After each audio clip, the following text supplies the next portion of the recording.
This will be a 24-yard attempt inside the left hash. Kevin Gallick to snap. Camden Cook to hold. Snap back, hold is down. Kyle Kunanen. The kick is up, and the kick is good off to our right. He's now 4 of 4 on the year. Takes a snap, holds it out on a play fake. Quick hitch near right, caught by Barney, and the numbers at the 10, at the 5, races to the pylon. Is he in? Touchdown, Huskers. 9 yards on the catch and run. Number 2 is loose for 6. His first career receiving touchdown. It's Nebraska 9, HCU nothing with 6:14 for the first. We're able to get a lot of guys to play in the game, and I'm excited about that. So great way to end non-conference play and get ready for conference play. As an aside, we called this week Operation Blood Moon. Anxious to get the alternate jerseys in there, the all reds, which the guys really wanted. So happy to do that. Really appreciate the crowd, the people that were there. It was a hot day. Appreciate them staying all the way to the very end. And really excited for Terrence Bud Crawford tonight. I want to wish him the best. Happy Sunday morning, everybody. Welcome to Severe Reaction here on 1620 The Zone. I am assuming that much of the state of Nebraska and other places that appreciate boxing are a little tired this morning. We thought, early game, 11 o'clock game, there's no way you're going to be exhausted for Severe Reaction this week. I mean, last week, at a late game, didn't get home till late and all that stuff. But, yeah, I told my wife, I said, I've never seen a fight from Vegas that started before 11:30 or 10:30 or at least 11.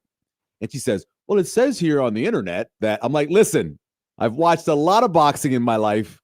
It's not going to be going off early. There's a lot of fights on the undercard. There's multiple undercards. There's the non-TV undercard. There's the beginning TV undercard. There's like kind of the co-main event with Vargas and those guys. And I'm like, dude, it's not going to start for a while. We're sitting there. It's a bunch of people over by my friend Devin's house, and we're sitting there and we're watching. We're out on the. It's a beautiful night, right? Beautiful night. We're out there in the driveway, big screen. Wind knocks it over 2 or 3 times. Get that all set up. They tie it off. Anyway, we're sitting there, and I knew there was 2 more fights, and we're watching one of the fights. It was one of the best fights of the night. Ended up being a draw, and somebody says, "Okay, so Crawford's next, right?" I'm like, "Oh no, no. There's another fight." And like, "Are you sure?" I'm like, "Yeah, trust me, there's another fight." And there was another fight. I don't know about you. We were out in Bennington watching it, so we didn't get home until about 2. So yeah, short night. Heck of a day for the state of Nebraska, though. Nebraska kicks it off, takes care of business, ends the non-con perfect at 3-0. Just misses doing something that a Nebraska team had not done. First of all, they've only done it once since 1890 when football began at Nebraska. Happened in 1907. In the same season, Nebraska having back-to-back games where they score 60 points. They were literally a half a yard away. It's me and Mick, who's our producer for Big Red Wrap-Up. He had gone through every year as we're going along in the game as Nebraska's scoring. And finally he goes, yep, 1907, that's all I can find, going year by year. And so we're like, they're sitting here on 52, so if they score, it'd be 59, they're not going for 2, they're not going to get this. And right after that, what happens? Forced fumble, recovered fumble. You're like, this is it. They're like on the 7-yard line. They're going to score. They get down to the 1-yard line. It's 4th and 1. And we're like, kick the field goal. Kick it. Kick the field goal now. Get to 62. But no, of course, you don't kick the field goal there because you'd be running it up. They go for the touchdown. You run the ball. And didn't make it. Didn't get in. Very disappointed. Anyway, ending on 59. So didn't get the back-to-back games with 60 points in the same season. Yeah. So a lot going on. Peter Krinzer's actually in this week. Howdy. Joey lied. Let's just say Joey lied. Joey said last week, oh, no. I'll be in for the next couple of weeks. And I said, are you sure? He goes, yeah. And then on like Friday, Joey's like, oh, yeah, I'll see you. I'm like, okay. Then Joey, oh, no, I'm not. I'm working all day Saturday. I won't be there. Like, okay, that's fine. You didn't have to lie. I was like, I can't let you do everything, Joe. Yeah, got to give him a little R&R. Doing too much stuff. Anyway, Peter's here. We got a lot to cover, obviously. We'll look back on Houston Christian. I still have problems not calling them Houston Baptists. One of the things about being 56 years old or just being old in general is that you don't let go of stuff. Like there's teams I still, I have some problems with Washington still, the NFL club. But definitely, I still think of them as Houston Baptists instead of Houston Christian. Anyway, we'll go look back on Houston Christian, some of the numbers from that game and how Nebraska played. And obviously played very well, did what they were supposed to do, took care of business. That ultimately, that's all you can ask for a team. We can talk all we want about, some of the little things happening. Look, they didn't score when they were down by the goal line towards the end. They had to settle for a field goal on the first drive. So essentially their first real drive and last real drive, they didn't score. Last drive of the half, you call a couple timeouts. You want to say, hey, let's go into like a 1 minute. We got to get points. 55 seconds, we take the ball over. You end up getting sacked. Or it wasn't a sack. It was a scramble, gained like a couple yards by Dylan Raiola. But still, you couldn't move the ball there. But other than that, you had the 145-yard run by Houston Christian where your backside contained, lost contained because they thought everything was okay. Guy goes back the other way, gets the touchdown. That's bad. But, that's a hand. That was 5 or 4 things I named in a game. Took care of business, did what you had to do. The news of the day, of course, coming off of Nebraska finishing non-conference, Michigan finishing non-conference. People have been asking the question, who's going to be favored? Michigan coming off the loss to Oklahoma 2 weeks ago, coming in to Memorial Stadium. What will be the line? And I thought, really, based off of power rankings, Nebraska being at home, I thought Nebraska could be a short favorite, 1 to 1.5 favorite. Really, I did. Because all season, the number had been around 3.5. That was before Michigan lost and actually kind of got dominated on the defensive line matchup against Oklahoma. So anyway, late last night, it's probably 1 o'clock in the morning by this point, where I would check one of them to see if it had updated. It had 1.5, but Michigan as the favorite. So it's anywhere right now from still 3.5 Michigan favorite that was up before last week, all the way through Michigan as a 1.5 point favorite. So you can get Michigan a 1.5 point favorite all the way up to Nebraska as a 3.5 point dog. So you got a little window there. Always shop the best books. I always tell people get the best number. But that's the big news in terms of what the line will be heading into that big game at 2:30 against Michigan as they come into town. One of the biggest games that Nebraska's played in a long time. It's all about the momentum. And we'll talk a lot about momentum, both in football and in the ring as we go along. Reminder, you can always call the show 402-951-1620. You can get a hold of us that way. And then, of course, if you are in the stream watching on YouTube, you can put comments there as well. Lots to get into. We're going to actually go over a Michigan preview at the end, too. So we'll go over things that went right, some things that went wrong. We kind of already went over the things that went wrong. We'll look back at the keys to the game, how Nebraska did based off of what I had for my keys. Some of those numbers that we're looking at this year, we're tracking, whether it be starting field position, havoc, which is another one. We'll get into those as well. We'll check out those numbers. And, of course, as I said, at the end of the show, well, closer to the end of the show, we will preview Michigan. And Michigan, the team that didn't run Bryce Underwood the first couple of weeks, didn't run him against Oklahoma when they needed him, but did choose to run against Central Michigan, which I thought that they would save that run game. I thought they would save the run game until Nebraska. If they weren't going to use it against Oklahoma, save your quarterback run game. But they didn't. They pulled it out against Central Michigan, beat them 63-3, took care of business doing that. But anyway, we know what Michigan has, and we'll go over a lot of that at the end of the show. Before that, though, things that I thought went very well. Nebraska had a list of them that I know they wanted to accomplish, not just yesterday, but from Cincinnati through Akron. And by the way, Akron scored this weekend. Congratulations to the Sips. The zips are no Great longer work. zipped. Great work. Great work. Took you 3 games. Last thing I saw was 31-28. I don't know. That was before Bud started. When I saw that they had 20 at halftime, I was like, only Trent Dilfer. Scoring explosion. Yeah, I think I have to look this up, but I believe UAB was favored in that game by like 13 or something like that. In the end, 31-28 was the final, and UAB was favored by 13.5 in that game. So Akron not only scored, but they got the ATS, the against the spread win as well. Congratulations to Akron. They are 0-3, but they have scored 28 points on the season. So at least they're no longer scoreless, which I don't know how many, if there are any other teams in FBS football that are, I can't imagine after 3 games or 4 games for some teams that there's a scoreless team. So good for Akron to break that. Anyway, Nebraska accomplished a lot of things they wanted to accomplish in those 3 games. For example, you got to dominate the teams you're supposed to dominate. So they started off by finally getting the win they needed in a close game, following up the one they won in a bowl game. They broke the streak of 2003 when the last time they had won a game against a Power 4 opponent to open the season. They broke that. Again, won a 1-score game. Finished a game, not on offense, but on defense with the interception.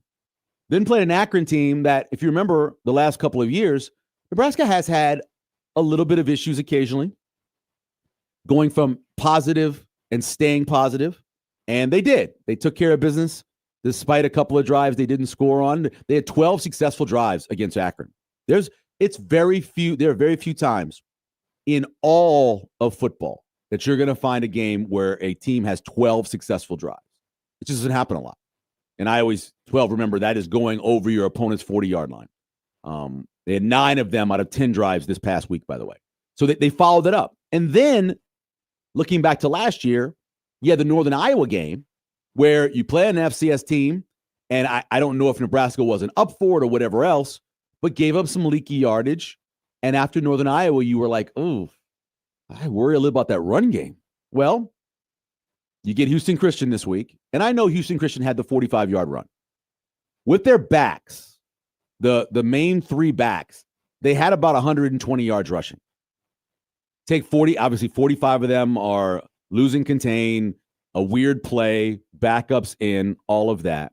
But in the end, they allowed I think 2.7 yards rushing. Wasn't a ton. Did what they were supposed to do. You don't come away from the game against Houston Christian and feel like you felt coming off the game against Northern Iowa last year. So that's they accomplished that. That was the non-conference accomplishment. That's the good. The other issue that maybe they did not feel good about last year coming out of non-conference was the overall tackling.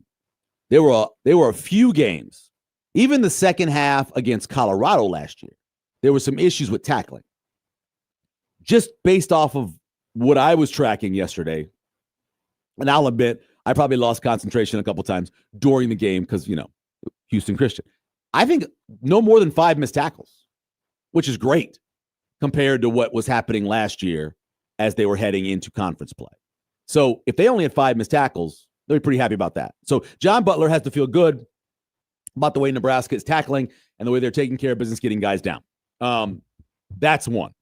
And then the third one would be, let's make sure that Dylan Raiola is ready in year 2 to head into a competitive Big Ten and be better than he was last year. Now, I do know that on social media, which has been ruled by the courts as one of the weirdest places on the planet, there is Grand Junction, Colorado, which every time I've ever gone there, bad things were happening, and the internet. Those are my 2. People were calling for TJ Lateef to be the new starting quarterback. I saw it, I read it, and I went, what the hell? There are a few people that follow Nebraska football that have been as critical as I am about some of the stuff that Dylan doesn't do well, because I want to see him reach that level as a 5-star where he does almost everything perfect, right? They always say there is no perfect. Well, you can try, you can work towards it, You may eventually accomplish it if you work towards it. So he has gotten better in a number of things compared to last year, despite the people on the internet, that craziest place on the planet, asking for him to be replaced by TJ Lateef. And I understand, as a Nebraska fan who I'm sure grew up with several mobile quarterbacks, you have an affinity for a mobile quarterback. You have an affinity for a guy who can take off and run 8-9 yards and get in the end zone for a touchdown. But Dylan, again, incredibly efficient. Threw the ball pretty well into the wind, and it was a 20, 25-mile-an-hour wind yesterday. Don't kid yourself. It was blowing out there. So threw the ball okay into the wind. Had to throw the ball away a couple times. But for the most part, 15 of 20, 222 yards. Had a couple touchdown passes. Tried to fit the ball into tight windows. That's all I ask. Because you're going to have to do that against Big Ten teams. You're going to have to fit the ball into places where there are corners who are playing at the next level, where there are safeties that have been trained on everything you do well. So trying to fit the ball into small areas, tight windows, he did that. Throwing the ball outside the numbers. You saw that. Leading your receiver, so when they catch the ball, they're not having to stop or reach behind them. They can catch it and go. Dane Keys, for example. So he's doing that better. Making a lot of solid plays. And that's all you ask for him to do. Make solid plays. Let all these new playmakers, let them you get the ball in their hands and let everything else happen. And that's what he's done. So whether you are a person on the internet, the craziest place on the planet, calling for TJ Lateef to be the starter or not, Dylan's gotten better. And the fourth one was a concern last year, and it was weird because it started off the season one way and ended the other, but big plays. Executing big plays. In NCAA parlance, that is 15 yards or more passing plays, 10 yards or more rushing plays. Yesterday, Nebraska had 15 of them, 345 yards. 10 in the air, 5 on the ground. That's what you need to do to win those close games. Make explosive plays. Have drives that are 1-2 plays, and you put the other team like, oh, we got to match this. We've got to match what they're doing. Put them behind the 8 ball. Put them in a position where they have to make something happen. So got more big plays this non-conference. And this is a little extra. As part of that, first downs and being efficient on first down. Listen to this yesterday. I know it was Houston Christian. 36 total first down plays. They were 9.4 yards on first down. Now, if I remember the rule book correctly, a first down is 10 yards. So if you're getting 9.4 on first down, that's pretty good. I will take 2nd and 0.6. I will take that. And that translates into not having a lot to go on third down. They're about 4 yards to go on third down for the day. If you're that close to being third and short every time you reach third down, you want to avoid them as much as you can, first of all.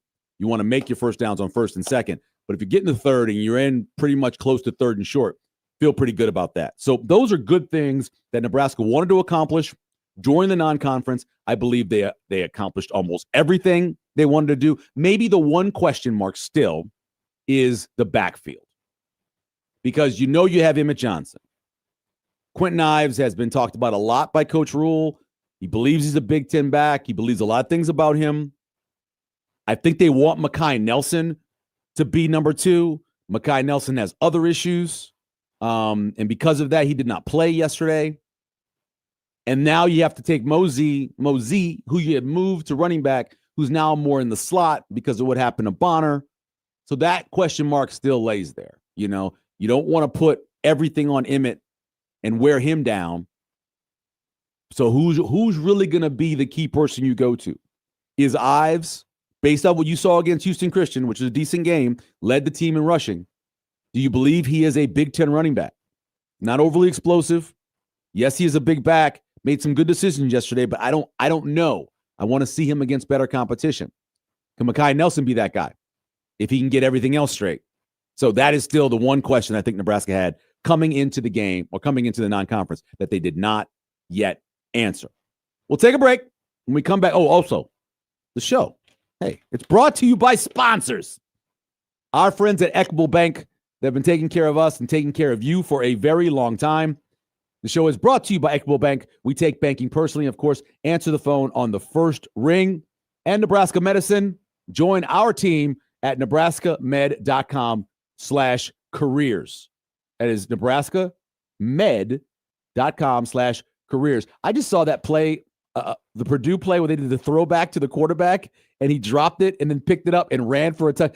Man, USC's tackling is still not that much better than it's been.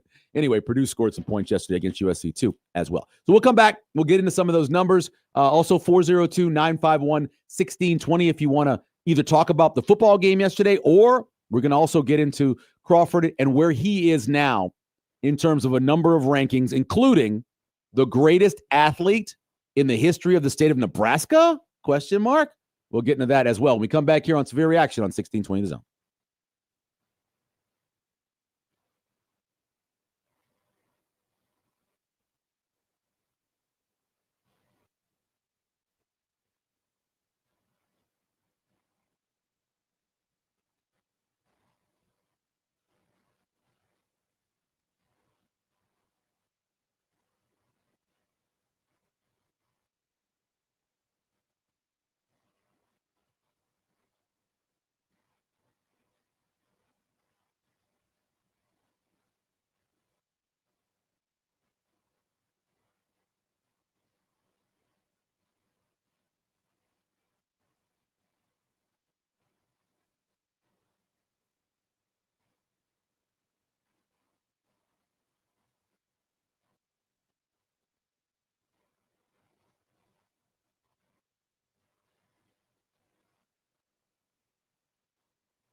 Barking command, takes the snap, off a spin, play fake, deep drop. Raiola parachutes one deep, has Key with separation, makes the catch at the 14, angles left inside the 10, and collapsed down at the 9. First and goal, Huskers, a gain of 40 yards. Moves the football to the 39, gain of 17 in HCU territory, up 10-0. Tempo, shotgun snap to Raiola, play fake, slant over the middle, caught by Key, there he goes, turbo button, touchdown, Dane Key, 39 yards. I was really happy. There was a severe wind down there. I mean, it wasn't as severe as it can sometimes be, but to hit that deep ball into the wind, I thought was really, really important. And great to see Dane catch the ball and have the catch and run touchdown. So, you know, we have a bunch of guys. Corey got off early, so we have a bunch of guys who can catch the ball and make plays. Good to see Tezzy, Cortez make a couple plays. So, and you see the way we're trying to play. Before the game was kind of decided, it's 3rd and 1. We take a shot. We're trying to throw a post for a touchdown. They defended it, so we throw the outcut to Mills. So, I mean, I think I don't know if anyone will, but people should. I think they should appreciate the way the quarterback's playing, the way the receivers are playing. We're getting open, we're catching the ball. Welcome back to a reaction here on 1620 The Zone. Brought to you by Equitable Bank. We take banking personally. I've always thought he should say we take it seriously too. You know, we're just personally and seriously. This microphone's gonna need some Viagra. Yeah, definitely. You know, we're seriously personally and personally serious. And also Nebraska Medicine. Go to nebraskamed.com/careers if you want to join the team today. So good question, Jason, in the email. Oh no, on Twitter. Jason on Twitter. When was the last time Nebraska won as an underdog? It wasn't that long ago. So back in 2023, Nebraska was an underdog, believe it or not, October 6th to Illinois. They were at Illinois. They were a 3-point dog. They won 22-7. Then a couple weeks later, playing Purdue at home, they were a 1.5 dog, which shocks me. I don't remember that. And won 31-14. So not that long ago. Not that long ago, winning as a dog, winning outright as a dog. So not bad. Don't worry about that. Don't worry about, the whole thing. Don't worry about it. You'll be fine. One of the things that I take away from what Matt Rule was talking about yesterday, and he had a couple really good things that I thought he went into. But one of them was, and this happens after the Williams-Ranieri scoop and score, because he was, and you can't see it on the clip that we played earlier, or we'll play at some point if we haven't played it already. Williams-Ranieri is coming to the sideline, and he's tapping his chest because he knows he was wrong by picking it up and putting it in one hand and making it available for somebody to come from behind. Now, he wasn't going to get caught. The guy 65 was chasing him. He wasn't going to catch him. And then the other guy, the wide receiver who was chasing him, he wasn't going to get him either. But still, there's always a chance that you do a Leon Lett and you got the ball hanging out there and somebody knocks it away. So anyway, but he talked about how they're taking this personal responsibility. I believe, and I've said this, 20 years, when you start measuring coaches and you start talking about the quality you need to have as a coach, those qualities you need to have, I truly believe that among the top, obviously, X's and O's and recruiting and public relations in a way, marketing, but discipline, I think, honestly, is the difference between winning at a high level and being mediocre. This guy doesn't want to go to class. This guy's always late. Even if he's a guy that can contribute for you, you've got to discipline him. You've got to show everybody else that if one person makes a mistake, no matter how good they are, they're going to have to be checked. Discipline in the classroom, discipline in the film room, discipline in practice. All of those lead to discipline when they're playing on the field on Saturday or Friday night. And I think one of the things that over these 3 years that Matt Rule has instituted into this team's psyche and very well-being is discipline. These guys know that they have to curb themselves when they're making mistakes. They have to check their teammates when they're making mistakes, and they know the coaches will as well. That's why Williams-Ranieri came to the sideline going, that's on me. Even though he said that one of the reasons why he had it in one hand was he was trying to get his balance, whatever. He knows he's got to tuck it away. He knows. Emmett Johnson knows that he can't let the ball be in the wrong hand as he is making a hell of an effort to get to the goal line last week, get hit on the ball and the ball come out. He knows that. I think that big part there of discipline, that discipline is one of the things that Matt Rule has added that is a big difference from where they were. And it's not just Scott Frost. There were issues under Mike Riley. The infamous, we're going to go play Miami, and I'm not going to put my team under curfew. There's about 6 cities in America where there is no way I'm letting my players off the leash. And Miami is near the top. Hell, one of them actually is at Iowa State in Ames. That's one of them. I would not let him off the leash in Ames. That place is dangerous. But yeah, you got to have that ultimate guy who is, yes, he can be like your friend, but in the end, he's the guy controlling if you're playing, how much you're going to get the ball, all of those things. And so that's a big part of the discipline that Matt Rule has instituted in this team. And it's a big difference why Nebraska is playing better, in my opinion, and looks better and feels better about themselves. A couple of numbers that we're checking all year that I think are important that Nebraska has either struggled at or been really mediocre at over these last 3 years, even going back sometimes a decade. Nebraska and starting field position. It's been a battle for Nebraska with starting field position, much of that because we know special teams. When you're not punting the ball well, not returning kicks well, not returning punts well, not covering punts well, and if you're turning the ball over, you're going to obviously lose starting field position. Nebraska this year so far has, and again, 3 games, 2 against incredibly overmatched competition. But currently, Nebraska through 3 games is plus basically 40 yards. 4.9 against Cincinnati. You had an 18-yard difference against Akron, and then like a 17-yard difference against Houston Christian. They're right at 40 yards, plus 40 yards when it comes to starting field position. That's going to help you win games. Finishing drive rate. I've been talking about on this show for 3-4 years. I've been talking about it on other shows. Finishing drive rate. You've got to score some points when you get in a scoring position. It's pretty simple. 9 out of 10 drives yesterday were successful. You don't necessarily count the one at the end of the game. And I know Nebraska was running plays, but they weren't really trying to score. Now, the one at the end of the half, you have to count that because they called the timeouts. They were trying to get points there. Matt Rule talked about being disappointed that they didn't do better in that end of the half drive. So that's not a garbage time drive. That's a real drive. So 9 out of 10, they had successful drives. 9 out of 10, they were in a position where, they're trying to score. 6.5 points.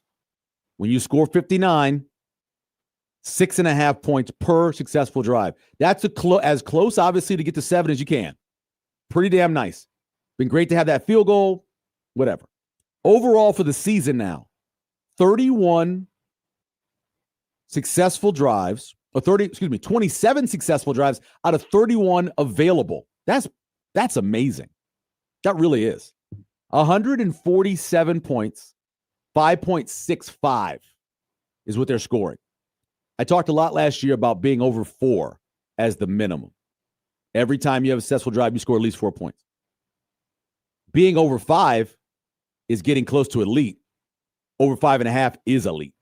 So Nebraska right now is in a great position in those stats. And then the one we talked about last year a lot, points per play, Nebraska currently is 21st. Now that's going to get updated because all the numbers weren't in. And then opponents' points per play, Nebraska's at 10 in the country. The rule I have is defensively, you should be top 20. And offensively, your goal should be about in the top 35. So Nebraska's in a good spot right there so far when you're coming off of 2 overmatched opponent. Brandon said on the stream, my issue with the recovery and score was that it seemed like he was jogging in the end zone.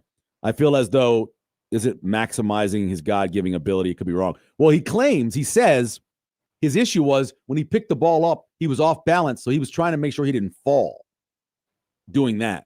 I don't believe he was sprinting. I think he knew that he was out in front of everybody and was doing a little Cadillacing. But yeah, you're right. He needs to get going. The last thing you want to have happen is, as Tim Cook says, as TC says, you don't want the Leon Let to happen. You do not want to. Beringer fan. That's funny. That's about Crawford. We'll get to more on Crawford in the next segment. They should have kicked the field goal and tried to get in the 60s. Captain, I agree, man.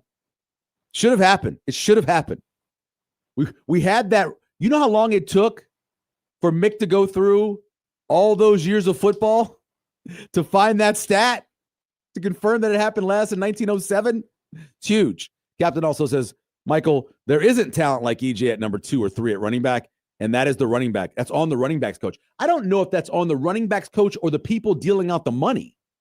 Do you really believe that it was E.J. Barthel's job to make sure that they paid another running back to come here?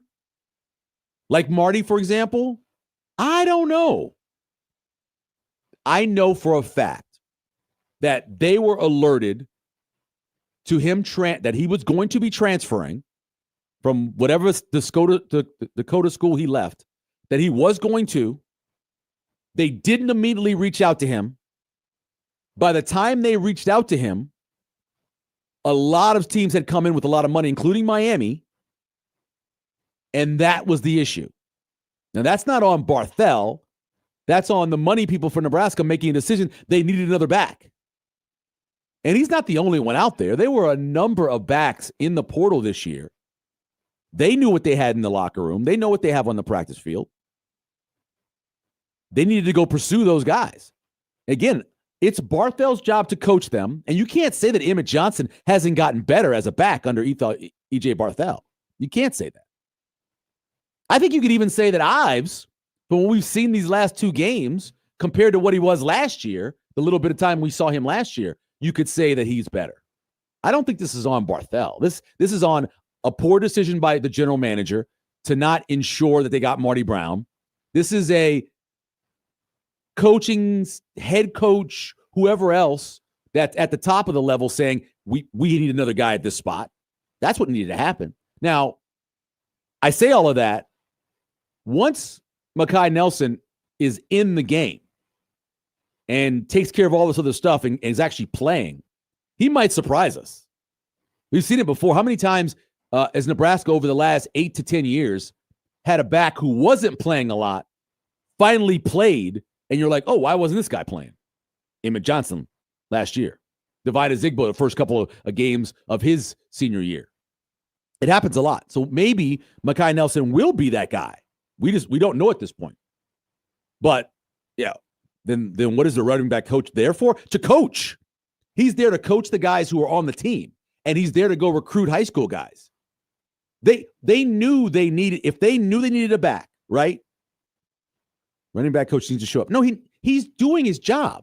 He's coaching the back, coaching them not to fumble, coaching them how to run and follow where they're supposed to be on the play, coaching them on pass pro. That's his job. All those things are his job. It's not his job, or E.J. Barthel, to be the general manager who goes out and makes the deals for the guys who are coming in. It's just different now. It's not his gig to do that. It's his gig to go out and recruit guys, yes. And I know they believe they have a good room. But they didn't get enough guys, and that's on the coaching staff, yes, but it's also on the general manager, whoever's making a decision on who's getting money, to have gone out and got somebody else. I don't put that on E.J. Barthel.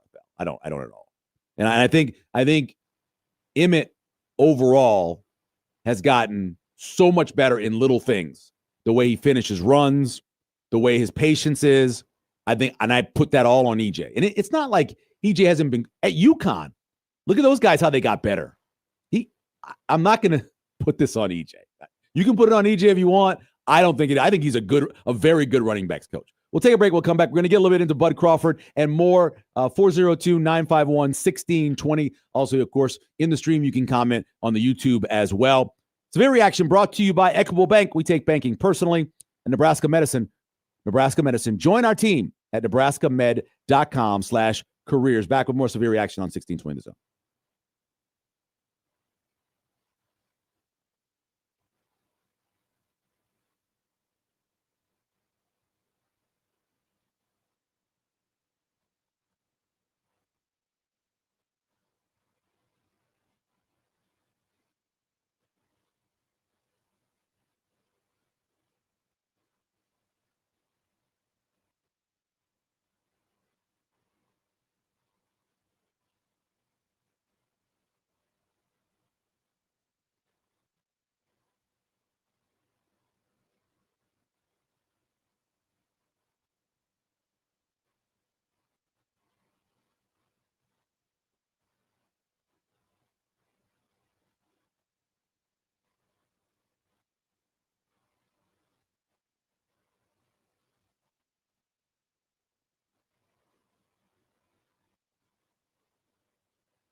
That's actually Caden Echternock, who was right the first time. Out of the eye, deep back is Johnson. Snap, spin, handoff Johnson. Pirouettes off a tackler. Lunges near the goal line. He's in. Touchdown Huskers. Emmett Johnson spinning off initial contact inside the 1 and plunging into the scarlet end zone. It's 23-0 Huskers with 11:34 left for the half. From the 4, 31-0 Nebraska. Spread it out with 2 wide right. Clark and Smith. Raiola under center. 2 tight ends left. Single back Johnson. Raiola takes the snap. Hands it off up the middle. Johnson plunges forward. Still fighting. Still grinding. He's in. Touchdown, EJ. He would not be denied. Got hit at around the 2-yard line. Kept spinning. Fighting. 37-0 Huskers. 2:52 for the half. I legitimately wonder if a game like it's going to be a war. I think when you do that, you don't ever get in there and say, oh, shoot, I wasn't ready for a fist fight. So I was ready for a fist fight. But that being said, I'm happy that we were able to play those guys and then get to the half. We scored 38 points, just not happy with the last drive on defense and the last drive on offense. 2-minute drive, and that is something that we're going to need is a 2-minute offense. So we'll have to go back and look at that. But I thought beyond that, we were extremely efficient, tackled well, looked like we were physical. We played the 2 defense in this, like the second to last drive on defense, put the whole group in. So we were able to get them in early. And that was really, just as much just the heat, and we have good players on that group. So we need to get them to play.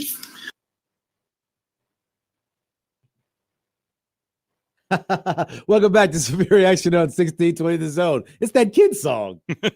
I never know what some of this stuff that's funny. Is. So many things on this wall. The one thing that I will never do, you'll never hear me do this, is to criticize a local kid for going to get either his bag or a better opportunity to get to the next level.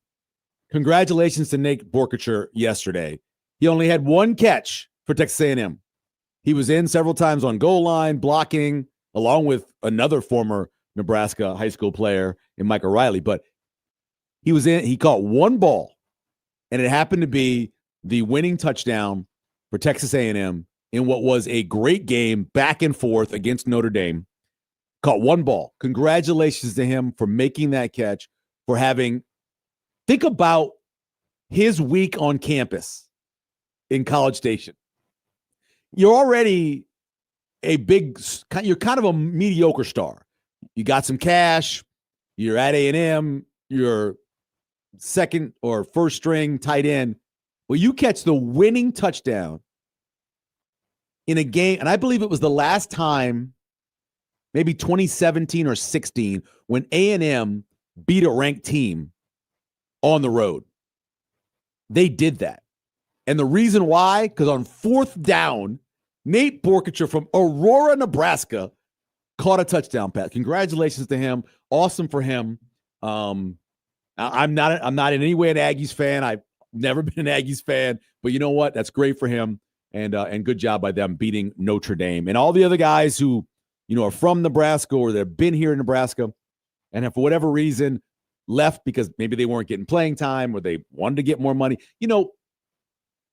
A great example of what's happened at the running back spot is you have this guy in Emmett Johnson. And now it's like the NFL. You've got these tiers of how you're paying people, right? And you've got these players that are making the top level. Dane Key is allegedly making $800,000, and Isaiah Hunter is making somewhere around there. And we know that in the multi-million dollars is where Raiola is. And then you got Emmett Johnson, who's your number 1 running back. And then you got a guy like Dante Dowdell who comes and goes, hey, look, I want this much. And you're like, well, but you're going to be the second running back. We're not going to pay you as much as we pay the starter. Well, I'm leaving and going to Kentucky. What's your choice there? You've got to make a stand at some point if you're going to be a fiscally competitive and smart team, because you only have a limited amount of money. So then, got a Marty Brown, right? He says, Miami's offering me this much. Well, you're not going to pay him more than the guy that's starting ahead of him. And maybe he would have passed him. I don't know. But you have to make these decisions. Now, do they need to go out and get another guy? Cue up the line from Ocean's 11. Do we need another one? Yeah, I think we need to go into another. They needed another one. They needed one more guy, I believe, that had experience. But they chose not to do it because that's how they thought they were fiscally. We will know at the end of the season how big of a mistake it was. They didn't go out and get another guy to play defensive tackle or interior defensive line, and how big of an issue it was to not go get another guy who was a running back who had experience in the FBS or at a high level of the SCS. We will know. We're going to know by the end of the season. You'll be able to look back and go, that was a mistake, or they were fine. Jalen George did fine. Or somebody else who they brought in did fine. But we'll know. And we're definitely going to know about running back as well, because that's one that could easily come back and bite Nebraska in the butt. Bud Crawford wins the super middleweight championship. He has now unified the belt in 3 different weight classes. No man has ever done that. Been done in women's boxing. He moved up, did something that Sugar Ray Robinson did,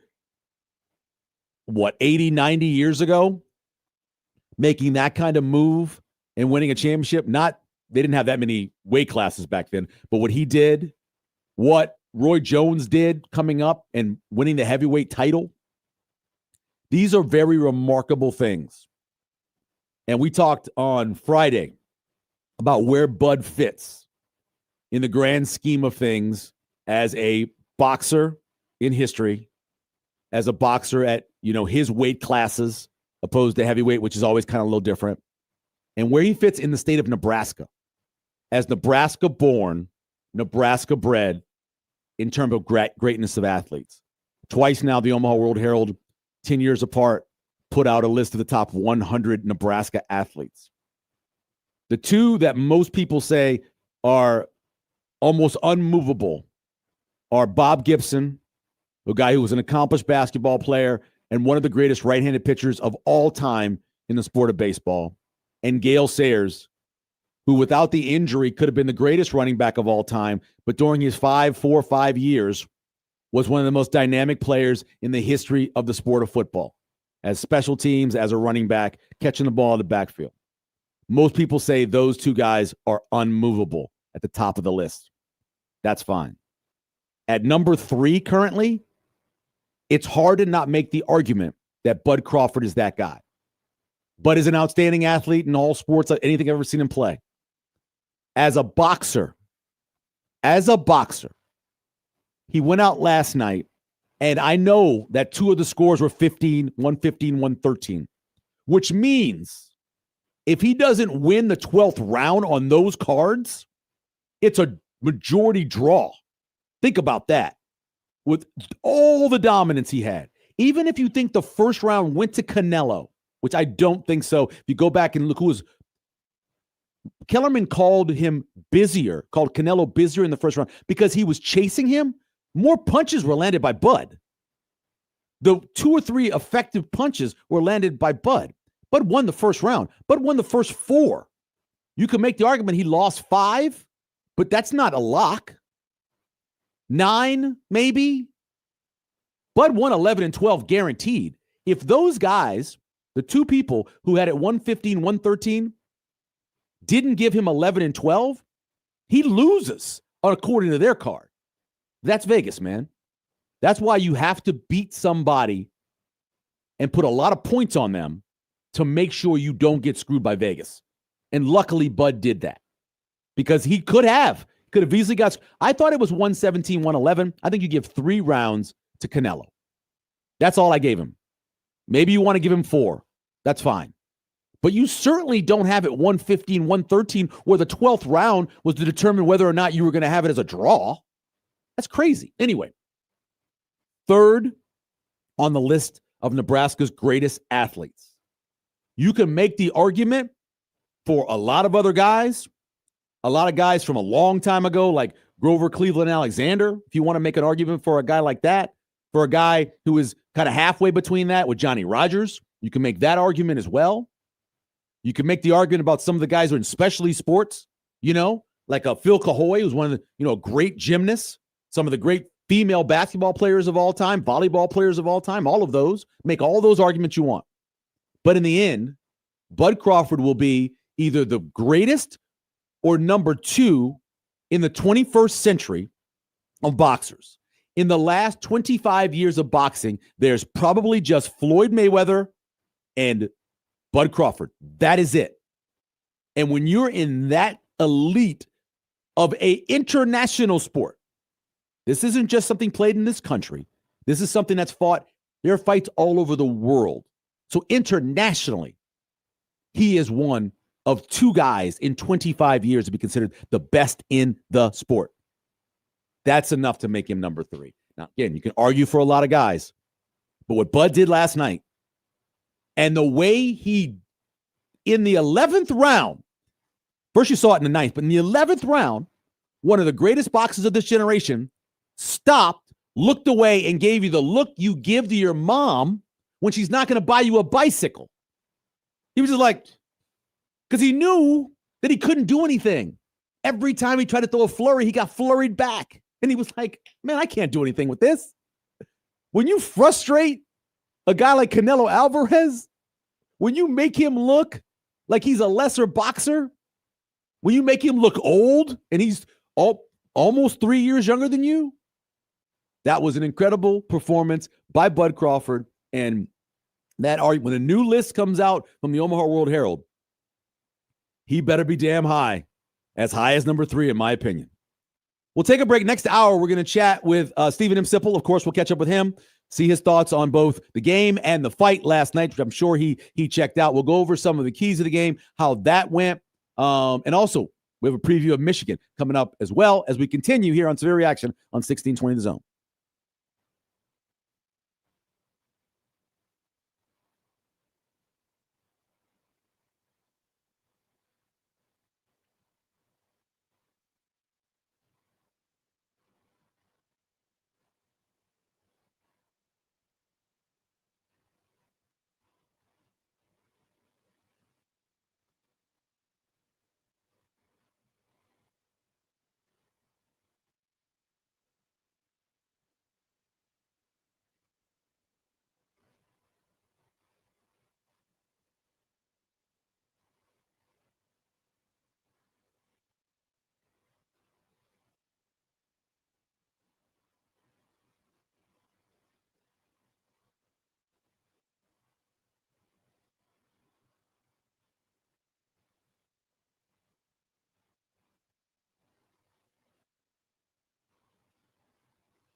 Here's that big red wall of sound. 4 at the line of scrimmage for the Huskers. 4 wide, trips left. 3rd and 22 from the plus 46. Snap to Weir, front side pressure comes. He's swallowed up. McCullough's got him. The Huskers will use a timeout back inside the 45 of HCU to the 43. McCullough got home. 4 wide, trips right. Weir out of the gun. Corrals the snap, play action fake. Backside pressure comes. Ball stripped. It's picked up. Winery at the 20. 15, 10, 5. Scoop and score. Touchdown, Huskers. That defensive touchdown. And how important is something like that in this grand scheme of things? And I did see it go up to William after just about the ball security, I'm guessing. Yeah, well, I yelled at him. And I told the guys at halftime, how great is this? We're up 38. And and I didn't yell like I did last week, right? But I walked in, I said, hey, guys, was the end of that half good enough? And they were like, no. And I said, how great is this? Like, we're down 38-0, and you guys aren't satisfied. Williams, I said, Williams, how many touchdowns have you scored in your life? That's his first ever touchdown. That guy's one of the most amazing athletes I've ever seen. It's his first ever touchdown. And he went off the field. He's looking at me, he's going, because, he kind of, the guy was running to punch the ball out. And I said, welcome back to Severe Reaction, wrapping up hour number 1. Now, I'm going to say this, and I know there are some people out there that don't want to hear anything good at all about this particular team, but congratulations to Kurt Ferentz being the winningest coach, there at Iowa and Big Ten and all that. Congratulations to all that, man. It's been an amazing long run, a lot of winning seasons. Whether you like Iowa or hate Iowa or don't care about Iowa, however you do, it's a huge accomplishment by Kurt Ferentz. Good for him. He's won in a way that a lot of people don't love, special teams, great defense, and an offense sometimes that makes you pull your hair out. Yesterday, a little bit easier yesterday, took care of business. Caden Weegent, our Jet Award winner from 2024, had an amazing punt return of 95 yards because it got over his shoulder. He had to catch it and come back around. But Gronowski had a better game, completed some passes, ran the ball. We'll see how they go. Big game against Rutgers this week for them. I believe they are a 1.5-point favorite over Rutgers to kick it off to start that Big Ten play for them. That's a big one. One of those two teams won't make a bowl, and it probably will be the loser of that game when you look ahead to what those schedules look like. Iowa's got a tough schedule. Rutgers will have some tough games, but you look ahead, the winner of that game. There's 2 games next week. There's 3 games next week. So Indiana, Illinois is going to tell you a ton about which one of them is truly for real and which one has a chance to get to the college ball playoff. Rutgers, Iowa will determine if one of those teams gets to the bowl and the other one doesn't. And then, of course, Nebraska and Michigan, that battle for the 4th and 5th spot in the Big Ten. There's a USC out there, there's a Michigan out there, and there's a Nebraska out there. If Nebraska can beat Michigan, they kind of move themselves closer to that. So congratulations to Kurt Ferentz on that 205th win. When we come back, Stephen M. Sipple here on Severe Reaction on 1620 The Zone.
Welcome back to Reaction here. Hour number 2 was 206 wins by Kurt Ferentz. Sorry, I said 205. I shorted him one. Congratulations to him. Anyway, brought to you by Iqbal Bank. We take banking personally and Nebraska Medicine. Join our team at nebraskamed.com/careers. Let's go to the columnist from the Stars, Stephen M. Sipple, joining us here on Severe Reaction. Good morning, Sip. What time did you go to bed last night? Oh, I didn't stay up for the fight. Oh, you didn't stay up for the fight? No, I've been watching it this morning. Okay. I've gotten through like 6 rounds. Okay. So that was my plan. That was my plan. I was wiped out. So yeah, that's good. It's all good. I knew what was going on. My grandson was texting me throughout, so I told him have like 4 or 5 texts. So when I wake up, I kind of know what was going on. Got a text from our friend Damon. Right. I was keeping abreast of the situation. Yeah. Well, I respect you for that. I have that what is that thing called FOMO, right? I could not have not watched it live. It was one of those things where this guy's going for being the greatest fighter in the 21st century and one of the top 3 athletes in Nebraska history. I just needed to be there, you know. I needed to watch it as it was happening. What's FOMO? Fear of missing out. Oh, I have no fear of missing out on anything. You have no FOMO? No, that's definitely a fear I don't have. I completely understand. That's hilarious. Hey, what do you think about the idea of after Bob Gibson and then Gale Sayers, in terms of Nebraska-born athletes, you put Bud Crawford third? Gibson, Sayers, yeah, I mean, you about have to at this point. I think it's between him and Johnny. Yeah, I'd have to. I mean, it's such a nuanced conversation. It's hard to determine. Sure. That. I just, I think it's remarkable what Bud has done, and I will tell you, I expected. It's pretty much what I've seen so far in the fight is exactly what I expected. Yeah, I expected the fight to go like that. When I saw Alvarez at weigh-in, I thought, okay, I think Bud will win this fight, if not knock him out. Because Alvarez he's not that big. Right. It wasn't a big size advantage. All of that talk was way overblown, as Bud pointed out. Yeah. And then from what I've seen in the fight, Bud he was stronger through heavier punches. Better boxer. Canelo, yeah, he's better. He's better boxer. He's extremely intelligent. So is Canelo, though. What I want to say about the fight is these guys are classy fighters. Yeah. And they fight the right way. They're not jacking around. It was a great display. But Bud clearly won. And now I think you just have to say he's the best pound for pound fighter in the world, which think about that now. You know, I mean, the guy's from Omaha, and he's not very flashy. Yeah. He's just sort of an amazing guy to me. Yeah, I think you're right, and I think there are some people that probably, because it's a heavyweight, it's Usyk, because no one's beaten him, obviously, but to make that accomplishment of going up those 2 weight classes, I was making and I know you know this. There's the old story of when everybody thought that Sonny Liston would be so much bigger than Muhammad Ali, and they get in the ring, and Liston takes off his robe, and he had towels on his shoulders. And when you looked at him, everybody went, "Oh my God, Ali's bigger than Liston." It's that same kind of thing. You think in your mind, you're thinking of that 135-pound guy with Bud. Bud came in as a 168-pounder, and he looked bigger sometimes. Yeah, there was no big. Like it was pretty clear in the ring. There was no big difference. And I'm just telling you, when I saw, you just look at Canelo's hands and his shoulders. Yeah. He wasn't bigger than Bud. So I like his chances. And it, like I said, I've seen 6 rounds. Yeah. It's gone about like I thought. And I started from the back. I went from the 12th round. So I'm going backwards. Oh, okay. The 9th round was the round where I looked at Canelo and I said to myself, he knows that he can't win this now. Yeah. He just knows it. There's a moment, I always tell this to people, because if you've never played a one-on-one sport, I obviously didn't box. I know you've done some of it. I played tennis. You know when you're the only person there and there's nobody that can help you, when you're just stuck. You know, this guy's better than me. And that's the look that Canelo had in his face. Like, nobody can come in there and help him. Yeah, for sure. The other thing I'd want to say about Bud is he's clearly put on earth to do what he's doing, and he loves it. Yeah. So think about it. He's fighting 65,000 people in Allegiant Stadium. He seemed very comfortable from the moment he walked out with his guitar to the moment he got in the ring, really all throughout the week. He's just doing what he was. I mean, he's put on earth to do what he's doing. I mean, he loves the sport. You know, it's a hard sport to love, and he clearly loves it. And part of that is he's incredibly talented. I don't even know what to say about guys like the guys that can do that, where he's a switch hitter. You know, Michael, that can go southpaw. And he fought southpaw last night. Yeah, but they can go the other way. It's just, I don't know how you do that. It's an amazing trait that he has to me. Ali used to talk about it because one of Ali's best punches was his straight right hand. And if you can be a guy who your strongest punch is your jab, because really he is a natural right-hander. And so he's throwing that punch. He's hitting you with his stronger arm when he's jabbing you, which is a big difference than your weaker arm. But let's get to football. Obviously, Stephen M. Sipple joining us from Husker Online. Go back and read his column from last night or early this morning. And also don't forget to go back and check out their podcast. It's always great stuff, the post-game show. So did Nebraska accomplish, in your opinion, everything they needed to accomplish in the non-conference to be ready for the start of the Big Ten? I think it's fair. I think that's fair to say. That's what Matt Rule said. He said, look, we beat a Power 4 team and then blew out the two other teams. Can't really ask for that much more. I mean, now that's when you get into, there's concerns. I mean, there's still concerns, but that's the nature of the beast. So I think the way I'm putting this is it's, going into Michigan, that I'm pretty comfortable that the staff and this group of players has done all it can to be ready. It's done all it can to be ready for Michigan. It doesn't mean it's ready for Michigan, but it's done all it can to be ready. I'm pretty comfortable that way. So now you just got to kind of see, you just got to let the game happen and see where it goes. At the end of the season, will Nebraska have been right that they didn't need another veteran running back from the transfer portal / free agency? Will they be right? I mean, we're 3 games in, and I don't mind saying it. I don't think so. I think it will show that they're not right.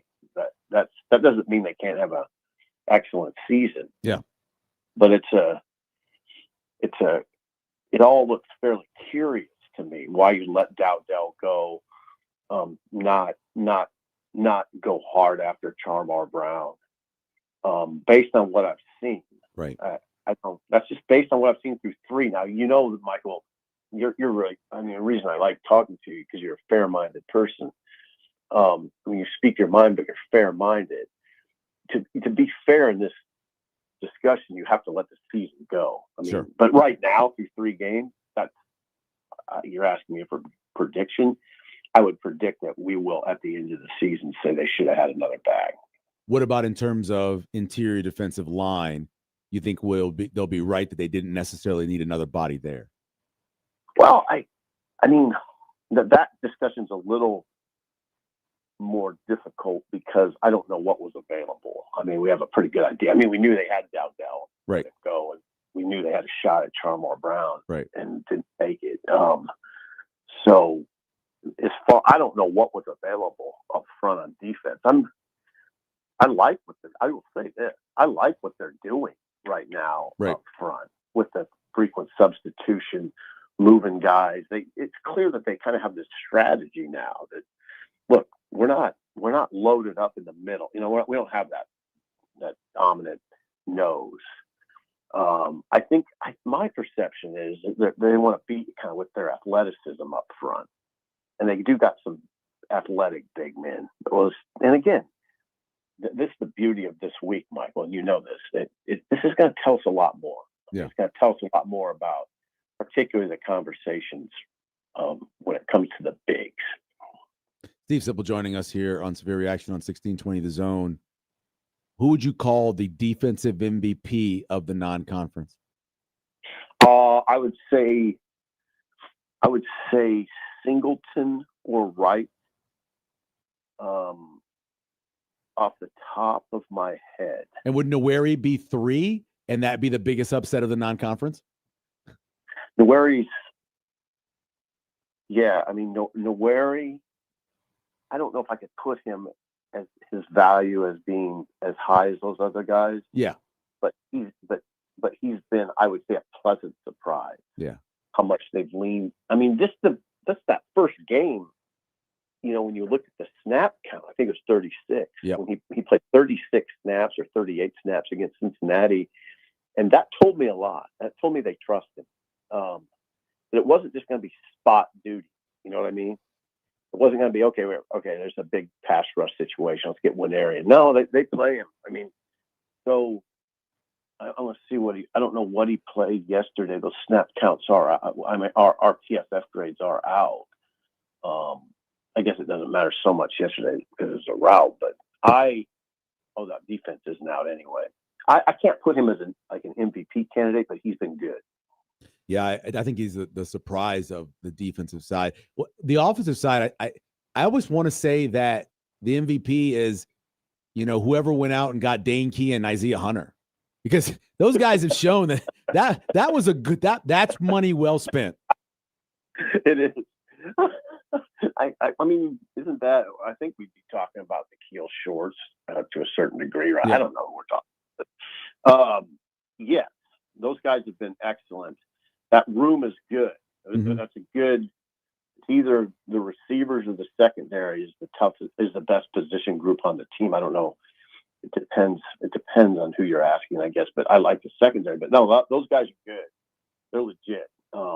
And then they have good guy Ja'Cory. I think Ja'Cory's a better player this year. Ja'Cory Barney's a better player this year, and I think you'll keep seeing like a Keelan Smith and a Quinn Clark and a Cortez Mills. You'll see them get better and better. So there's a good sort of supplement to the older receivers. Yeah, Steve Sipple joining us here on 1620 The Zone. Sip, you look ahead to Michigan, and we're going to do a preview a little bit later in the show on some of this stuff, but they had Bryce Underwood finally running, which is weird because they probably should have ran him against Oklahoma, but the challenge of dealing with that young quarterback and that Michigan team? The challenge is significant because he can take off, and you know how that goes. I mean, it's when the coaching's over, as Bill Bush likes to say, when the coaching's over, that's the problem. That's where he presents a lot of problems. He presents a lot of problems anyway. But when you think you have them, when you think you have the play well defended, and then it extends or breaks down, that's when a guy like that's really dangerous. I mean, the best example I always give is Jamal Lord. It was almost a blessing when a play broke down. Yeah. Jamal, because it became a playground game, and he was so big and fast and strong. It's just like a kid on the grade school playground that was, his growth spurt happened, and now you can't tackle him on the playground. And Underwood, it'll be a little like that. It's not necessarily a size discussion, just athletic. It's an athlete discussion, but that's my concern is they'll have things well defended and he'll take off for 12 or worse, that he might get really loose a few times. So, And of course they have Justice Haynes, who can get loose. They're going to face a running back that is a home run threat. So they have to be really dialed in. They have to be gap sound. They have to be very disciplined on defense in this game. And then there's just they're in the part of the discussion that is a little different is you have to be ready for Michigan's physicality, but it's not as physical as it was under Harbaugh. Right. They don't come at you with that attitude of we're just going to run and you're not going to be able to do anything about it. It's not quite as pronounced. I'll be interested to see what that dynamic looks like with Sharon Moore, although Sharon obviously is not going to be there. Yeah, and I think that's they got a guy in Biff Poggi who is obviously coached, Charlotte for 2 or 3 years, and so he's been a head coach before. But there is something about having that guy in Sharon Moore who, if you look at the times that he filled in for Harbaugh, they played really well. Like they must really like him. It looks like to me, and not having him there for the whole week of prep too is a big part of that. So that's one of your keys when you think about if Nebraska can win this game, them not having their head coach. Yes, it is absolutely one of my keys. It's just it's like when you had a substitute teacher at school. I mean, it's not exactly like that, but there's something different. There's a reason Jerome Moore's the head coach, and that I mean, there's a lot that goes into that discussion. And when you take him out, I'm not saying it will be the determining factor, but I think it's definitely a factor. Bringing this full circle, will Bud Crawford lead him out of the tunnel on Saturday? I have to think so. It looks like Rule went to that fight last night. Yeah, I saw him. Yeah. Yeah. Yeah. I like that Matt Rule went. It's a great show of support. It was beautiful to see Terrence Crawford have Omaha in his shorts. All of that is a great picture. And I do like his relationship, this relationship he has with the athletic department, the football program in particular. So I hope he does. I don't see why he wouldn't. He came out of that fight. Looks like he could fight again today. I mean, it's not like I don't think he's going to be wiped out. Yeah. So yeah, let's see it. Yeah, it's fun. It's fun. You already heard it because it happened late in the fight, but Kellerman summed up everything you needed to know about Bud when he said, "Yeah, he got shot in the head a couple of times and drove himself to the hospital." He's like, oh, "Okay." Like, okay, well, that's who he is. Then he's a tough dude from North Omaha, no doubt. Oh, Bud is remarkably tough, but you always have to add remarkably skilled and remarkably intelligent. I mean, he's a virtuoso in the ring. Yeah, it's beautiful. It's beautiful. That sweet science, that moniker applies to Bud full force. Yeah, he downloads everything he needs to, and then he takes advantage of what he needs to take advantage of. And we don't talk about it a lot, but he's got a great corner. Those guys they're doing good jobs with other fighters too, and that's a good. Bomack knows what he's doing. Red got great trainers. We got to give his team is pretty darn good too. Yeah, I never give them credit. You have to. Yeah, because Bud can't do all that on his own. So yeah, whatever his team is outstanding. I mean, come on, he's the best fighter in the world. I mean, yep, no doubt, no doubt. That's it's like Michael Jordan. Yeah, it's amazing. Sip, go back and finish the fight. I'm glad you don't have FOMO, and we will see you on Saturday. All right, I'll see you later. Thank you, Michael. All right, man. Talk to you later. Stephen M. Sipple, Husker Online on the On3 Network. We'll take a break. We'll come back. We'll get into some of the keys, how Nebraska did. Your phone calls, 402-951-1620, either on the fight last night or the game or Nebraska's non-conference. Any of that you want to chat about is cool as well. We are brought to you by Equitable Bank.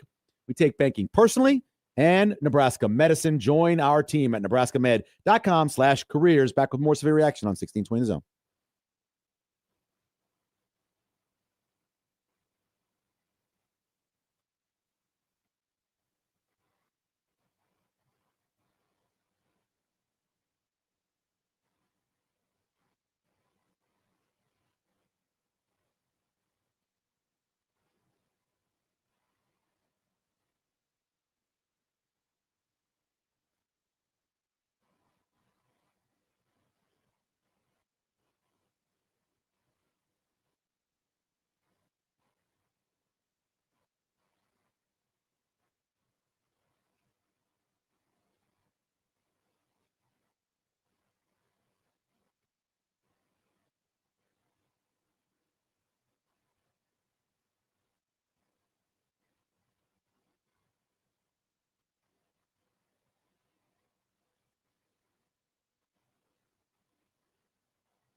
Latif back to pass.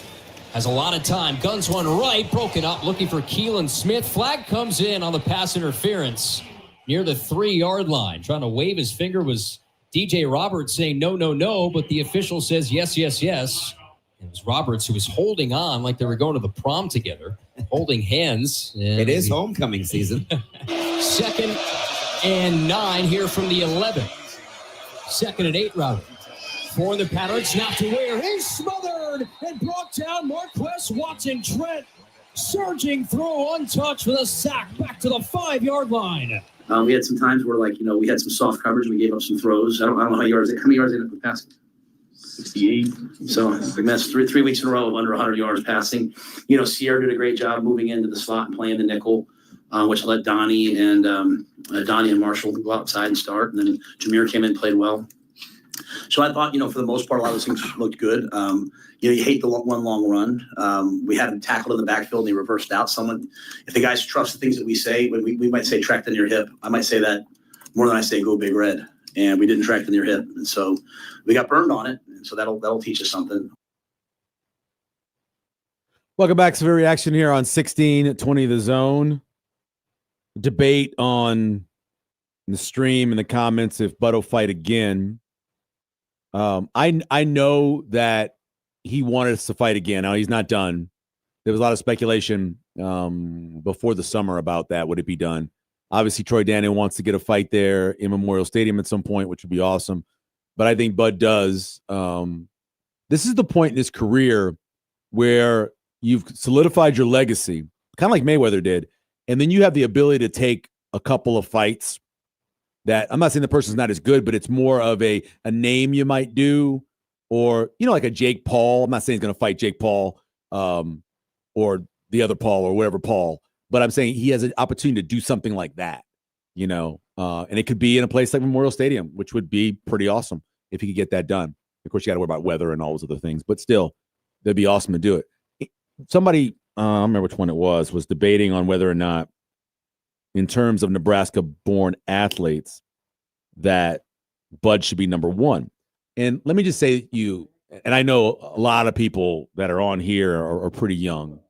I don't understand it. I don't think you actually know how good Bob Gibson was. Like, in terms of a sport that has been around since 1870, he is one of the top pitchers of all time. It's not even debatable. He's probably the greatest right-handed pitcher of all time. High mound, low mound, I don't care. Dominant force. This guy also was a college basketball player. He was drafted in the NBA, drafted in the MLB. Bob Gibson goes, I love Bud Crawford, putting Bob Gibson ahead of him. And I don't know if you've ever had a chance to watch Gale Sayers, but throw up the YouTube. Just bring up the highlights. Spend about 5 minutes watching what Gale Sayers was. You look at a guy like Reggie Bush. You look at a guy like Barry Sanders. And you think, oh, those guys were the first to do this. No. Gale Sayers did all that already. So it'd be hard to say they put him ahead of Gale Sayers. I understand what you're saying, and you're excited right now about Bud. But in the end, those two guys I just named are just incredible athletes. And Bud is too. I'd put Bud at 3 because of the fact. Bud is also, I would put Bud at 3, I should say. Let's go to the phones. It's where Don is this morning. Can't have a weekend without Don. Good morning, Don. How you doing? I'm doing good. What's up, Al? Oh, man, I'm fired up, man. It was a great night last night. I hear that. It was fun, man. I was at a good time. We got home about 2 a.m. Yes, sir. Yeah, that was a heck of a late night for an old boy. It's been a long time for that for you, even, huh? Yeah, man. Took a while. How you feeling? I'm great, bro. But I gotta disagree with you, bro. Oh, okay. I think he's done, bro. I mean, you think he's done? He's fighting again. I know he's told somebody he's fighting again. No, man. If you missed the boat, bro, I think it's over with. You know what I'm saying? You gotta put him on the wall. You gotta compare him against the other goats and just sit up there, bro, and just, hope that you participated, bro. He had a fight in Lincoln. He did, and he was able to go undisputed the first time there, bro. Yeah, in Omaha too. He had his fights in Omaha and Lincoln both. Show up. Yeah, if they didn't show up, then they just didn't show up. What'd you say, bro? I said, yeah, he had the fights in Omaha and Lincoln, so he's done a lot for Nebraska. I just don't. I know he absolutely. I know that he said to other people we can fight now. that he wants to continue to fight. I know he said to other people he wants to continue to wear you some Omaha shorts. Go ahead, bro. Yeah. He takes care. Listen, this is a guy who is at local high school football games. This is a guy who has done a ton with B&B Boxing Academy. This is a guy who's done a ton going to schools. He's everywhere. He's at AAU basketball. There's no one more into the city of Omaha than Bud Crawford is. He's done everything. And the community, bro. The community, exactly. Yeah. I mean, like, how many people do that, bro? Can you name somebody else who's been, almost as successful and done even a fraction of, just trying to give the time, let alone, No, I know. I mean, you think about it, Bud and Johnny Rogers essentially live in the exact same neighborhoods they grew up in. Yeah. I mean, two greatest North Omaha guys and still living in the same place. Yeah, hey, look, I had a Johnny joke, but I ain't gonna use it though. Stop it now. Hey, Don, I appreciate it, man. Have a great rest of your day. Thank you. Hey, man, 3-time undisputed, bro. I know. The only man to ever do it. Uh-oh. Did you hang up on Don? Oh, Don just got beat. He just wanted to go out on that note, I guess. I guess so. 3-time undefeated. I get that. Good way to go out. I know that there's been talk about him fighting. And again, like I said, this is his chance now. And he made a ton of money last night, don't get me wrong. But he's got an opportunity now with his legacy complete to go out and fight some things, do some things that could give him a whole lot of money without a whole lot of risk. You know what I mean? So I think that's what's going to end up happening for Bud Crawford. I don't know if it'll happen in Memorial Stadium or not, but I think he certainly will be able to take advantage of where he is now in his career. And remember, he'll be 38. I think it's the 23rd of September. It's somewhere around there. He'll be 38 years old. I mean, what does he want to fight till he's 40? I don't know. But I think we'll see a couple more of them. The last stat that I didn't get to that we following all season long is Havoc plus production. So that's not just, sacks, tackle for losses, but it's also pressures and, batted balls and or passes broken up. That's also interceptions, fumbles, and all that stuff. Nebraska yesterday had 18 of those all added up. And Houston Christian had 2. They had 2 passes broken up. That is it. No tackles for loss, no sacks, no hurries. 2.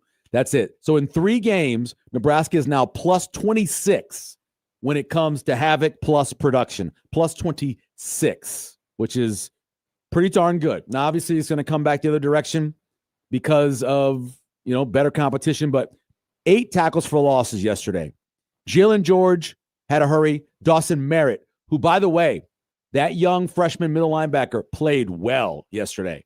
And did you notice him moving the tackles of the defensive line in where it needed to be, and then him coming up and making the tackle for loss? He's coming along. That kid is on the come, as they say. 2 fumble recoveries, of course, Williams Nweri and Kamir Prescott down by the goal line. So everybody contributing. Obviously, the depth and the 2 and 3s aren't going to play as much, but the guys who've gotten a chance to play big time. I also talked about yesterday or Friday about the leaky yardage that you're concerned about. Some of the stuff you saw last year, whether against Northern Iowa or whatever. Yesterday, yes, the 45-yard touchdown run was bad. There was also a 13-yard run that had a missed tackle or 2 in it. But other than that, not a lot of leaky yards. 93 net yards from the running backs, 45 of them on 1 run, or 58 of them on 2 runs. Also, when you're talking about that leaky yardage, remember, you're doing that from the 1st, the 2nd to the 3rd, sometimes 4th team in there. So you're going to get them. It's going to happen. But Nebraska's depth actually prevented that from happening for the most part. So cleaning up the leaky yardage was a big thing, which was one of my keys. And then the other one was, go out there and just put a big number up. I don't care if it's an FCS team. There were, yesterday, I think there were 15 or 16 teams, FCS teams, that went out and put up more than 50 points. Last game of non-conference, hey, Get all your guys in, score as many points as you can. It'd have been great for Nebraska to score one more point. Because as I said earlier, it would have been the first time since 1907 to have back-to-back 60-point games in one season. That would have been great. It didn't happen, but the starters got to play. TJ Lateef got his time, 5 for 5, 126 yards, passing TD and rushing TD, and the defense only allowed 3 yards per play and just 67 yards passing. My job this week is to research the last time Nebraska had 3 games in a row where they had under 100 yards or defensively, they gave up less than 100 yards passing. I'm curious about that. That can't happen a whole lot. We'll take a break. We'll come back. We're going to get into the Michigan preview as well. 402-951-1620 and some more of your comments from the stream and Twitter when we come back here on Severe Reaction on 1620 The Zone.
First and 10 from the 6. Handoff, angling right to the outside. Right, ball's loose. Ball's free at the 8-yard line. It's picked up by the Huskers. Loose ball was picked up near the 4-yard line. It looked like, let's see who picked up that loose ball. It was Kamir Prescott who picked it up at the 8. Ball at the 2 left hash, 2 receivers near right, single back Williams on a 4th and goal. Smith in motion right to left. Snap, spin, handoff Williams over left guard, and he's short at the half-yard line, was hit over left guard, and he comes up a half-yard shy of his first career touchdown. Javian Gibson running off in celebration. It'll be a turnover on downs. I thought we played an excellent game. The first game in a lot of areas, or some things that just, and some of those things are still showing up, like the field goal in the first drive, and our ability to push the ball through the red zone and all that. So we're going to continue to have to get better. So I don't think it's great. I'm not a big, sometimes you hear me say the word like narratives and all that, but I think that's true for coaches. Coaches, sometimes we've had narratives. Oh, we're doing this well. Just take it, watch the tape. This is good. This isn't good. And then some things that look like they're good right now aren't going to be as good versus, a different opponent. So we just have to keep reacting as the year goes on. I think we're obviously a significantly better team than we have been. But the road gets a lot harder. if we stay where we are right now, we won't win a lot of games moving forward. We have to improve. So. Welcome back to the reaction here on 1620 The Zone. A lot of returns yesterday, man. Damn, interception returns. Here's something pretty interesting. Out of the top 10 punt return units in FBS, in terms of yards, 4 of them are from the Big Ten.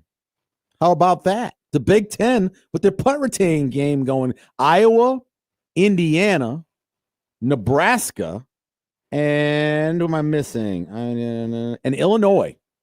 Iowa's 1, Indiana's 2, Illinois is 6, and Nebraska is 8.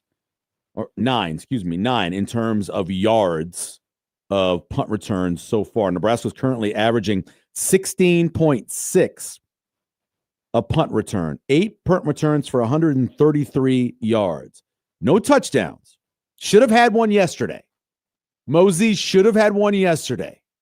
He is running it back. There is a huge path to his left. He starts going left. I'm like, oh, here he goes. And then all of a sudden, he just stops and brings it back to the middle, which I don't know what he saw out there, but there was one guy, and that guy was being blocked. He was to the house. He was to the house. And then, whatever reason, he got a long return, but still could have had a touchdown on that one in terms of the punt return. Severe Reaction brought to you by Equitable Bank, where we take banking personally, and brought to you by Nebraska Medicine. Join our team at nebraskamed.com/careers. So Michigan. As I said at the beginning of the show, last night, the line kind of opened up at Michigan minus 1.5. There's still Michigan out there minus 3.5 from before the season. Nebraska getting 3.5 at home against Michigan with their head coach not coaching, I think is a great deal. I don't think 3.5 will be there as it goes along. I think that number will continue to go lower. As I said, I think the power rankings, based off of what I've seen, Nebraska actually could be the favorite. You can make the argument that they could be the favorite. But as of right now, they are not. Michigan is the favorite.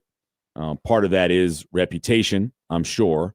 Part of it is Bryce Underwood looking like what people expected him to be yesterday.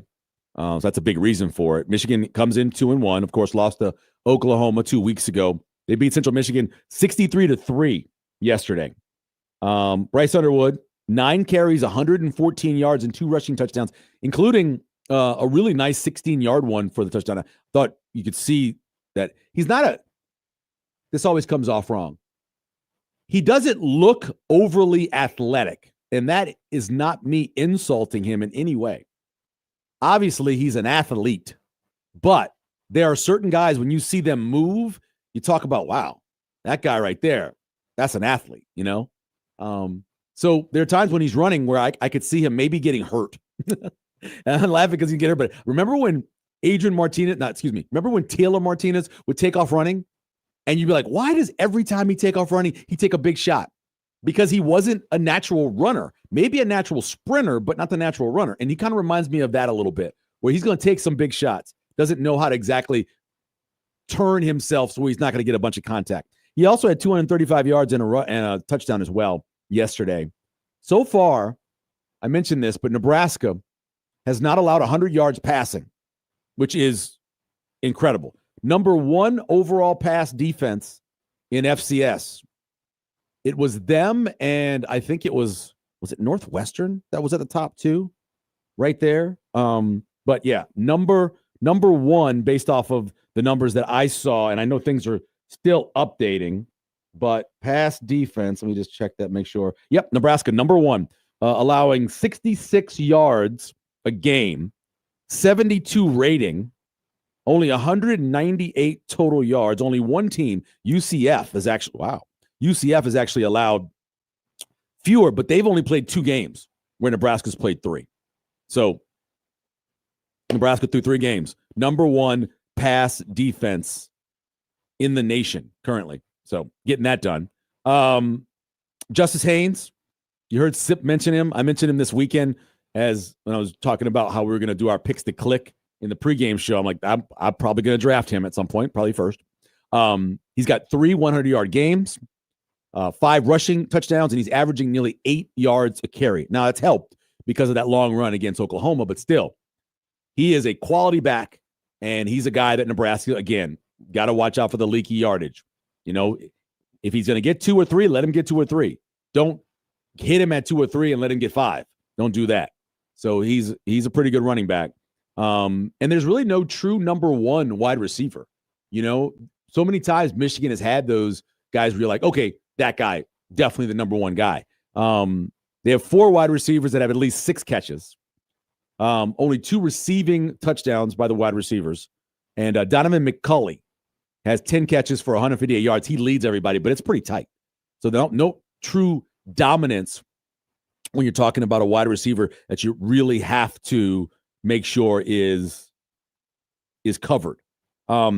Michigan, in terms of their defense, so what you had last year were 2 and really 3 really good defensive linemen, 2 of which went, fairly high in the draft. A third dropped off a little because he was truly only a nose tackle. But they're good. They're just not great there at defensive line. And we saw Oklahoma's offensive line push them around a little bit. Where they're good is the second level. Those linebackers run. Those linebackers hit. Those linebackers are good at filling the gaps. So they're going to make plays. Nebraska's offensive line is going to have to be able to do is get to that second level, get on that defensive lineman, get off that defensive lineman, get to the second level, and take care of those linebackers. If you want to produce big gains, big plays against Michigan, that's how it's going to have to happen. The secondary, again, the last few years, a lot of draft picks. Will Johnson, who didn't have a great year last year, but played pretty well a couple of years ago. Mikey Sanderson playing both sides. That guy and those guys have been so dependable. It's not that level this year. Still good, but not to the Michigan level of a few years ago. So Nebraska have to take advantage of the mistakes that are made by some of their young players and some of their transfers. But ultimately, I think this game comes down to great special teams play and how Nebraska plays that. You make your field goals when you have to kick your field goals. You make sure you don't give up any long returns, and you make a play happen in special teams that helps you win the game. Either it's a fake punt, or it's a block punt, or it's something that allows you to get an extra possession and extra points to be able to beat Michigan. That's what's going to come down to. A lot of people are going to break this game down all week long. I will help in doing that as well, but Michigan will be an interesting task. I've said all offseason, I think the harder game is going to be against USC because of all that speed. But Michigan obviously is going to bring what they're going to bring, and it's going to be a tough matchup. We'll take a break, get caught up on our breaks, do more when we come back here on Severe Reaction on 1620 Zone.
gun. Takes a snap from the 6. Back to pass. Latif all day to throw. Now moves out to his left. Latif races to the 10 at the 5. He's in! Touchdown, TJ Latif. His second career rushing score. He said, I'll do it myself. 44-0 Huskers. Shotgun set, split backs. 2 wide left, Keelan Smith wide right. Snap to Latif, handoff. Ives up the right side, hash marks. Quentin Ives on a career day is in for a Husker touchdown. Caps the drive to make it 51-7 Huskers, 4:01 third quarter. I don't even need any of Benny Mac's appendages. This one's pretty easy. Number 28, 8 minus 2. We work a little backwards, is 6. Give me all of them. It was good to get a lot of guys, like real reps, you know what I mean? Like in the second half, coming out of half. A lot of times, like last week, we put the ones in to start the second half. And this week I thought, what does TJ need? He needs to be sitting in the locker room. What are those guys? All those guys are in the twos. They need to be sitting in the locker room like, hey, I'm going in. Like, have that time to think about it. And then they had to go out and perform. And we got the stop on defense. Then we went down and scored on offense. So I was really happy to see that. Welcome back. Severe reaction here on 1620 The Zone. We appreciate every Sunday you checking in with us and giving us a little bit of your time. Next Sunday should be fun. 2:30 start on Saturday versus Michigan. We'll be back here at 8 a.m. Peter, will you be here? That's a good question. Good question. TBD, I think. There is a chance, though. I know I'll be here for Big Red Overreaction. Oh, so you are doing Overreaction, which could run late into the night. 2:30 game, beyond Overreaction probably by 6:15, somewhere in there. My guess is I'll probably be out of here around 9 o'clock. 9 o'clock. Could be later. Which honestly, I'll take it. That's not bad. Case. And hopefully everyone's in a good mood. That would be nice. That'd be nice to have a happy. When's the last time they had that kind of happy Big Red Overreaction? Colorado last year. It's been a while. That was it. Wasn't that long ago. It was just last year. Wasn't one of those that I have a phrase I use, before Joey was born events. If it happened before Joey was born. Pre-Joe. Yeah, pre-Joey. So that's how that works out sometime. Dirk tweeted last night. He said, Dirk Chatelain said, just for the record, that Bud would have beaten Floyd. And which Floyd? I, again, love Bud. Bud's bigger and stronger. But there was a Floyd, and this is Pretty Boy Floyd into Money Mayweather, where he was, remember the Chico fight? Sometimes when you go back and watch other people fight, go back and watch their best fights and then make the comparison. Because what Floyd became was a defensive fighter that needed to beat you enough to win the fight. But there was a time where he took on bigger guys and he knocked out guys. So it depends on who you're talking about. It would have been a hell of a fight. It would have been the two best non-heavyweight boxers of this century, of the last 25 years, is what it would have been. And obviously we have recency bias and everything, but that would have been, you got to obviously de-age and up-age the two guys so they could fight at their primes. That would be the issue. That's what you'd have to try to do. One last break. We come back here. We'll wrap up Severe Reaction here on 1620 The Zone.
we go to the scorecards.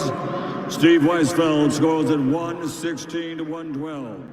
Max DeLuca and Tim Cheatham both have it 115 to 113 to the winner by unanimous decision, the Fighting Pride of Omaha, Nebraska, USA, and no Ring Magazine, an undisputed super middleweight champion of the world, Terrence Bud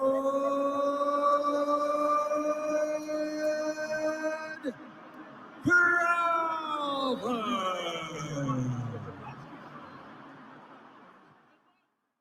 Welcome back to Severe Reactions. We wrap it up. One thing I thought was pretty cool was Bud was mad at himself for crying.